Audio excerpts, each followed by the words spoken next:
बहुत बढ़िया देहात का फगुआ बा केवरान के मत होखी कैसे कि देहात कर भी नहीं जाता कि कैसन टी शर्ट होला कैसन पैंट होला कैसन जींस होला कुल सोना धोती कुर्ता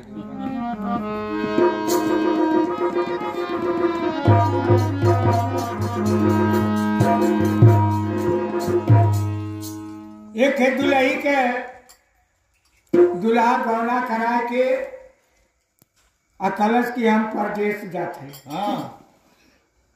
बड़ा बचड़ा फागुन के महीना में गौना करौला देगा परदेश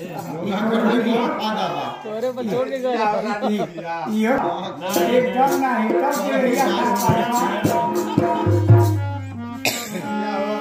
अरे मोहे से जय